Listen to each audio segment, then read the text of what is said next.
Razavani for IFL TV, proudly sponsored by Everlast. I'm delighted to have with me on Zoom today, once again, my man, Mr. Knowledge, Spencer Fearon. Spence, firstly, happy Sunday. How are we doing?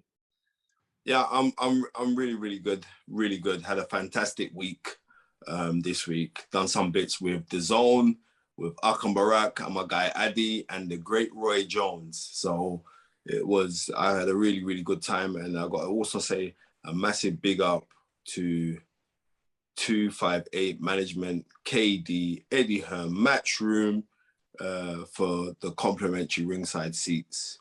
Me and my missus, we had a fantastic time. So massive big up to those guys. It's all love. Nowhere else to start. We spoke beginning of last week where you broke the fight down and you clearly said to me how dangerous this fight was. And where should I start? Where did it go wrong? I believe, you know what? Let's be real. I'm going to speak totally 100% real. Yeah. Off camera, majority of people that you speak to would have picked Usyk to win. Right? Tell the truth. You have to agree with me. No one can't see you because they're not statistics, right? The majority of people, let's just say, yeah, the majority of people thought Usyk was going to win the fight. Now, I gave all of the pointers to reason what he would have to do or what he'd have to minister to go and win this fight, right?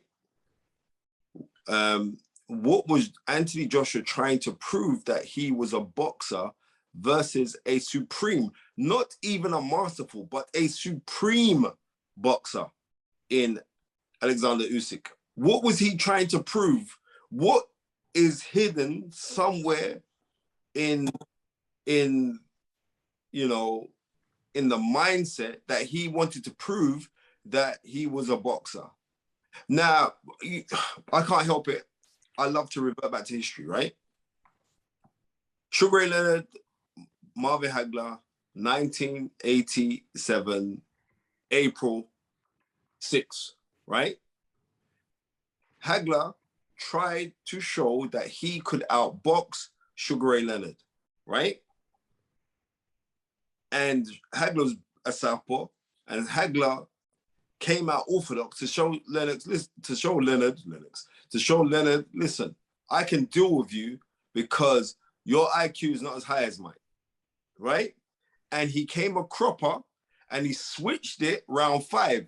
And when Hagler switched it where he catches Leonard with a sweet right uppercut and he brawls with him, right? Reason being because Sugar Ray Leonard was the man that was out of retirement for 3 years, come back in. He was a junior welterweight. Sorry, he was a welterweight and junior middleweight, and he moved up in weight, but he was retired for 3 years.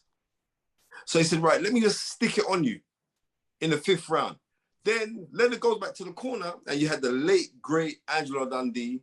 And Leonard wasn't really trained by Angelo Dundee. Angelo Dundee would come in at the tail end of fights to work with him, right? But Yanks Morton and Dave Jacobs were the 2 men that trained Leonard from Leonard was in the amateurs, right? Dave Jacobs gets nuts. He goes, Ray, don't let this man draw you into being a punching bag. And you know what Angelo Dundee said? Listen, quiet. Just told him to shut his mouth. And listen, Ray, you got to be quicker. You got to be sharper. You know what I mean? Don't trade with this guy. Just box this guy. Simple as that, right? The difference is I saw in Andy Joshua's corner. And this is no dig at none of the guys in the corner. They're there for a reason. There should only be one voice. Robert McCracken is the person that has the long relationship with him, right? And when he was going for all of the stick after the after the Ruiz fight, the first Andy Ruiz fight, when everyone was saying, get rid of Robert McCracken, he showed his loyalty to Robert McCracken. Then he should also show his loyalty to Robert McCracken by just listening solely to what Robert McCracken's saying. I think what's happened now is because Anthony Joshua is such a nice man, people don't want to be too critical of him. And if you do say anything that could be seen critical, then you're seen as a hater. So that you don't say anything. So then how can you stand corrected? Now, to me, it seemed like you had inexperienced people in your corner yesterday. And this is not me taking it to get Angel Fernandez or Joby, right? But you can't be an hour before a massive fight like this, which is obviously the toughest fight of your career, and you're watching fights, you're watching fight videos. Those fight videos, I think what they're doing is Andy Joshua's in the matrix and they're downloading too much information for his hard drive, right? And what I realize is that people coming to boxing, loads of people are coming into boxing now and they're complicating something which is a noble art, which is actually simplistically beautiful, right? But they're overcomplicating it. And when you overcomplicate it for a young man, for one man to absorb all of that information cerebrally, it's going to be damaging. Here is the difference. Usyk has downloaded so much information, right, on the sweet science of boxing and the plyometrics of the sport that it's been a gradual process to amass a lot. But if you just run right now straight away and say, oh, I'm going to download all this information and I'm going to try and put that in, it's a gradual process. You can't, you know what I mean? Like I said, you're going to have to wake up very early in the morning to watch more boxing than me, right? To study more boxing than me. That's taken me years and years and years and years and years. And thank God I can remember stuff. Or the things that I'm interested in. Andy Joshua fought the wrong fight. I would say Andy Joshua's going to win the fight if he stuck it on Usyk. What is your advantage? Your advantage is you're bigger than the guy, you're stronger than the guy, right? And you're meant to have more athleticism, but you didn't seem that way because what did you do? You took all of your 10 playing cards to win and threw them all out the window and said, I'm gonna fight you at what you do best. He reverted to try and say, right, like he had something to prove to himself. There is nothing to prove to us. You have to prove it to yourself. And that's why you came up second best. And you know what I mean? Like I said, he should have really studied Evander Holyfield, how Evander Holyfield dealt with Michael Moorer in the second fight, how to deal with southpaws. Right. He would elongate, Andy Joshua would elongate out his left hand, but then he'll snatch it back. He'll have it out, then he'll snatch it back. No good. With someone like Usyk, you're meant to keep it out, a la what Roy Jones would do. Roy Jones would use the left hand as a bluffer to throw his right hand and come up with the left hook. Now, I've heard from good sources, right? I've heard, and I'm not making excuse for Andy Joshua, right? And big up Eddie Hearn as well. He phoned me this morning, right? But I heard that Andy hurt his right arm in training. But he had an 11-week camp for this fight. This is the seriousness of it. But I think that maybe you overtrained, maybe because you look flat in there, you really did look like a flat guy. Or it could be that you're overtrained, you're downloading too much information, you've got too many airs coming into you. I would have preferred if I was just hearing one guy in the corner, right? And also, on the times when Anthony Joshua looked terrible in rounds, I'm hearing that, and I'm not bunning Toby because I don't know him, but I know he does his work with Ben Whittaker, and Ben Whittaker's fantastic as far as I'm concerned. So I'm not, but I'm saying, Anthony Joshua, you just getting hit with silly shots and all the rest of it, and you're hearing a guy say, beautiful, and what? Beautiful what? How about tighten up? How about, you know what I mean? Move your head when you're meant to be moving it. Not just moving, you're moving your head methodically because you think, well, this is the rhythm. This is the rhythm. You, like I said before, you overestimated Usyk so much that he took you out of his game. He took you out of your own game. You was playing his game. And this is it. This game of boxing, this sport of boxing, it's not a game, you lose your life in it. This sport of boxing is chess, not checkers. This is not drafts. This is chess. You know what I mean? Use your pawns to deflect, and then you're meant to capitalize with your king and queen. You didn't do that. You have a knight for a reason. It moves in a certain direction for a reason. Set your traps. Where are the traps that are being made? Bite down on your gum shield. I really thought that Andy Joshua could have stopped Usyk if he'd have bit down his gum, showed Allah when he fought Klitschko. But what we've seen with Anthony Joshua now is this. Since that Klitschko fight, Anthony Joshua become more businesslike. His fights have become more businesslike. He's not, because he said, I want longevity. I can't be doing this slap bam wallet. But every now and then, you got to go bite down and go do this thing. Because I'm going to be real with you, yeah? Usyk is superb, but he's still a cruiserweight. And I believe that Anthony Joshua actually over-flattered Usyk's abilities because he didn't attack and he didn't jump on him and he didn't trigger. And I hope that he listens to this. I hope his team listen to this. Because I'm not taking no slots. I'm just being 100. Anthony Joshua, I hate seeing fighters. Next thing. You're going to the ring walk, right? Study greats. You know why you study greats? Because when you study great guys, they leave clues, right? Not manufactured guys. Study greats. The greatest guy that we have over the last 20 years, you got to say Floyd Mayweather, right? Have you ever seen Floyd Mayweather smiling and touching everyone and cha-cha-cha before he's going into the ring? Have you ever seen that? Have you ever, I'm asking you a question, have you ever seen that? So where was your focus at, bro? Right? Have you ever seen Floyd Mayweather run to a ring? Have you ever seen Manny Pacquiao? He's one of the greatest to do it in the last 30 years. Have you ever seen Manny Pacquiao run to a ring? Go for it. Have you ever seen Mike Tyson run to a ring? Lennox Lewis run to a ring?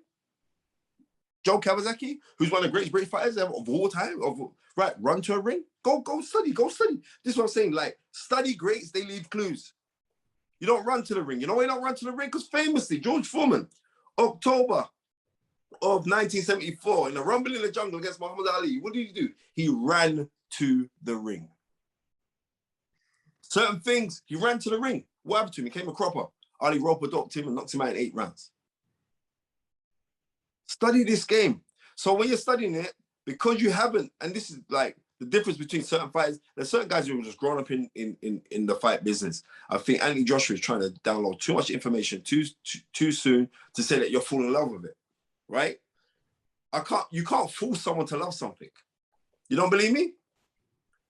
You know what I mean? You're a married man. You could have forced your wife.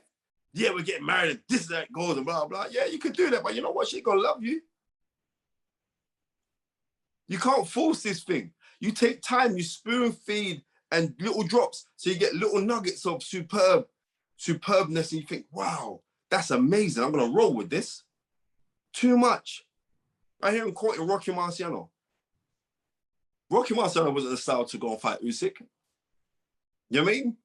George Foreman would have been a style. If I was him, I would have had him study George Foreman, not Mark II, not the old George Foreman who knocked out Michael Moore in November of '94, but to watch the young George Foreman who was tyrannical and rampant, who would throw these hard uppercuts and looked at. We've seen all the guys who've had success with Usyk, right? Michael Hunter, namely, Derek Chisora. Their style was to rough him up and to throw hands at him, right? You're a big dude. Don't complicate this thing. Throw your hands. You didn't do that, and you came out second best. And I'm going to tell you again, and secondly, I'm going to say this again. Dillian Whyte will beat Usyk. Right? I've said it, and I'm going to stand by it as well, that Dillian Whyte will beat Usyk. You know why? Because Dillian won't give him no respect. Yeah, Usyk can punch, but Dillian's clever. And not only that, but Dillian knows how to, if things go wrong, I'm going right back in there with you. Dylan's got a superb chance of beating Usyk, and so has the juggernaut, Joe Joyce. I've said it, and I'm standing on it, right? And the next thing, it's kind of weird, yeah? It would be a travesty if Tyson Fury was to lose in 2 weeks, right? And this is boxing, anything can happen. But what I am saying is this. Also, Anthony Joshua was lucky that wasn't Tyson Fury in there. I'll tell you that now for nothing. Especially the Tyson Fury that fought Wilder in the second fight. You're lucky that wasn't Tyson Fury in there. You had a vacant look about you. Your mind was elsewhere. I don't like when I see fighters walking into the ring and they kick and chat with everyone. Yeah, you can do that on certain times and get away with it, right? Your tunnel vision, your tunnel focus is this. You are heavyweight champion of the world, of the whole wide world. What we got? We got 195 countries in the whole world, and you're champion of all of them, right? Because you hold 3. So the majority of the titles, you hold them out of 4. You hold 3 of them out of 4. You're the heavyweight champion of the world. It's sad. It's sad. It is really, really sad. So sometimes I'm thinking, I don't know where Anthony Joshua's mindset is. I think more so because of the Ruiz fight, maybe he was saying the first fight, you say, and all of those horrible memes, and there's memes flying out right now at Anthony Joshua. I don't know why they're memeing. Here's a young man that's gone out and accomplished a hell of a lot. What's he got, 150 mil? And that's from boxing alone. Come on, man. Like, we got to give him his dues. But what it is this is like, I think you're doing too much. You're trying too much. And yeah, it was really, really painful. I sat ringside with my wife, and it was painful to see. Spence, in the post-fight interviews, Usyk said to IFL that he expected it to be a lot tougher than it was. Anthony Joshua has said in his post-fight interview with IFL that he definitely wants the rematch next. I've seen some interviews and clips of people saying he shouldn't go into that rematch straight away. We know he was successful against Ruiz, but Usyk is a complete different kettle of fish. What are your thoughts on Anthony taking an immediate rematch?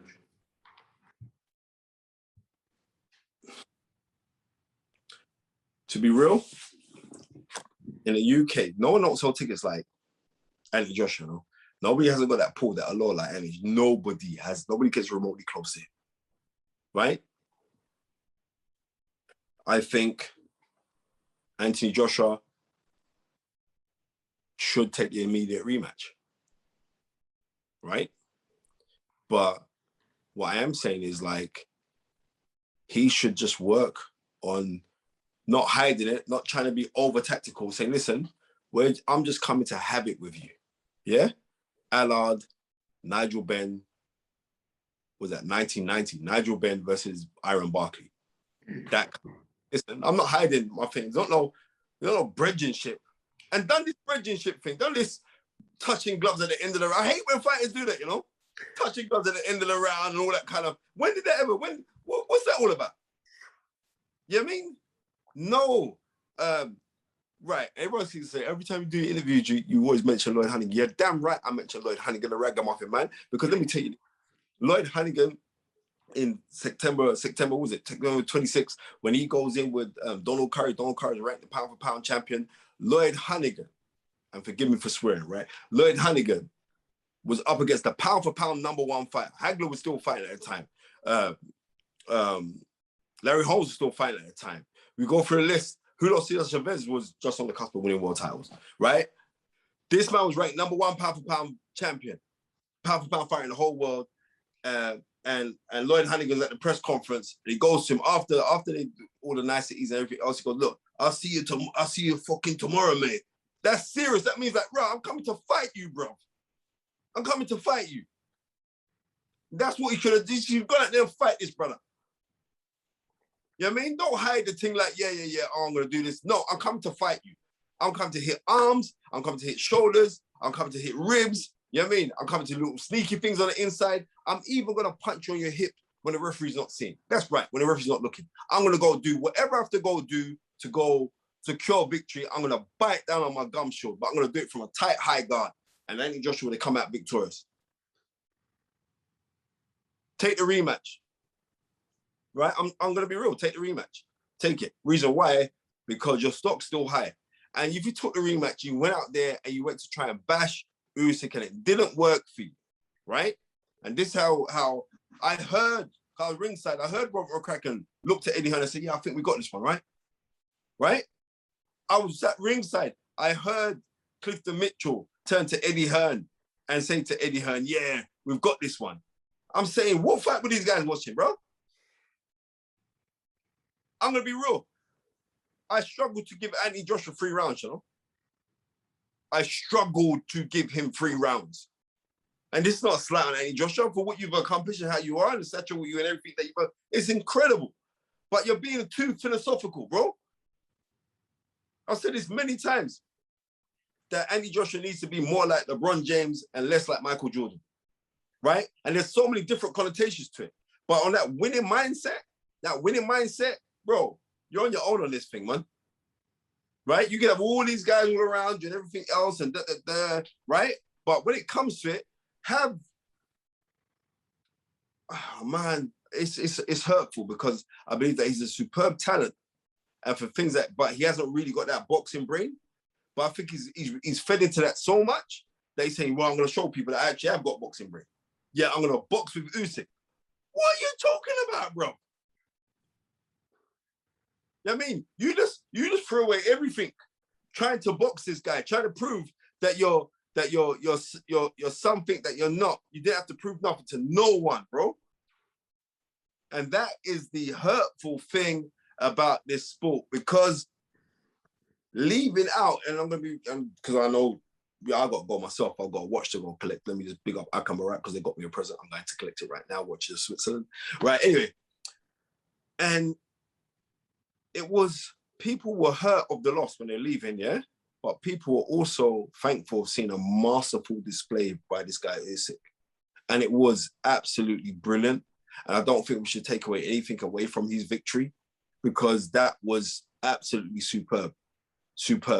And I would say when we're seeing smaller men go up and win titles, we sit back and we say to ourselves, like, well, what exactly are they going to go do now?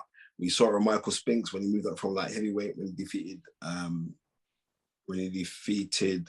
the great Eastern Assassin in Larry Holmes on points, and that was September 21st, 1985. We were taken aback by that. We saw it again when Roy Jones moved up and he beat John Ruiz. What was that, March of 2003? We were like, wow. And David Haye when he did it against Valuev. But we want to see what you do after that.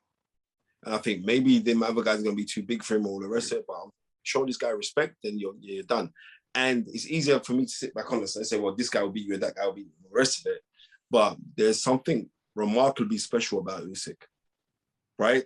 The fact that it is he's cerebral, you know what I mean? And it is all about thinking. But the thing about it is this, and that's what I said when I remixed it, this is Doctor Strange. This is what he does. But if you buy into his Doctor Strangeness, right, then you're giving him more power. And unfortunately, Anthony Joshua bought into it and said, well, no, but I know more tricks than you. That's ridiculous.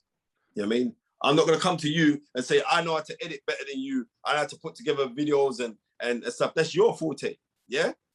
Try and talk about boxing history with me. I'll destroy anyone. It's one of those things, man. Spence, we look forward to see, obviously, what happens. But Spence, just before I let you go, just very, very quickly as well, the boxing industry, especially the boxing media circles, is very small, and we all know each other.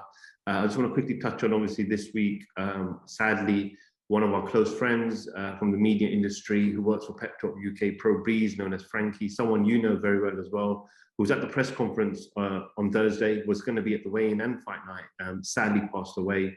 I just want to quickly a few points touch on you for some words.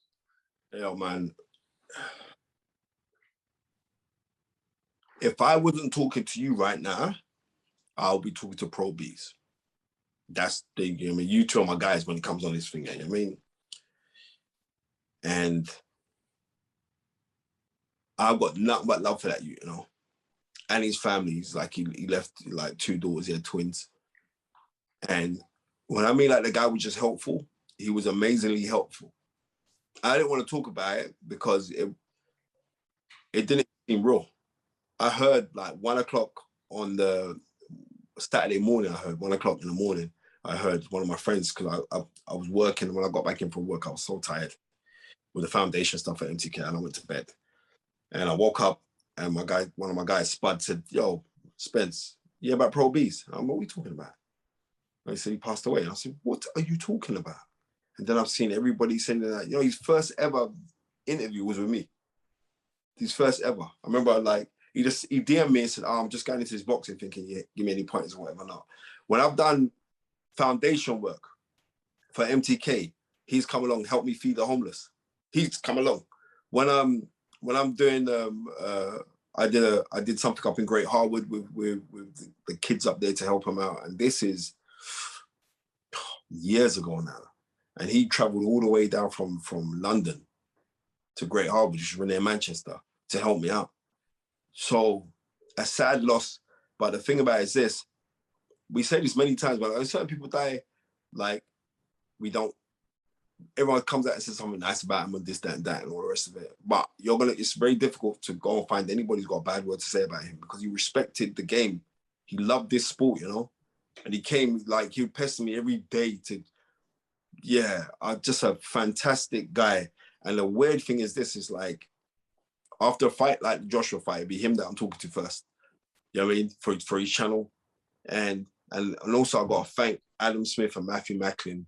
Yesterday at the fights, they mentioned this. Big up Ed Robertson as well. You know what I mean? Because I know, like, all these families saw that, because they sent me messages. Oh, did you see, like, Sky just mentioned it as well? So, you know what I mean? A sad, sad loss for a beautiful human being. And it's like, and I'm really grateful, because, like, the first time that, like, he properly got in the papers was when he did that Deontay Wilder not letting Mark Brilliant in the change room. And he done that with me, and that went viral. And it was like, just, you know, but it was like Pep Talk UK, and that was all up in the papers as well, and that went viral. And it's like, yeah, man, sad. His last ever interview was with Johnny Nelson. And when I said, Johnny, you know, he's gone. Johnny was saying, what are you doing? Johnny was like, no, I'll punch you in your mouth. This is what Johnny said, I'll punch you in your mouth. What are you talking about? He's gone. I said, he died, man. He died. So I want everyone to realize, listen, I'm being real. Don't hold no grudge with nobody, right? Live life to its fullest. To its fullest. Every day count your blessings, man. And not only count your blessings, but live them. Because you know what? Tomorrow is not owed to no one. And we have a supreme arrogance thinking that we're going to wake up the next day. It's an arrogance. So we say, you know what I mean? From God we come from, and from God we shall return.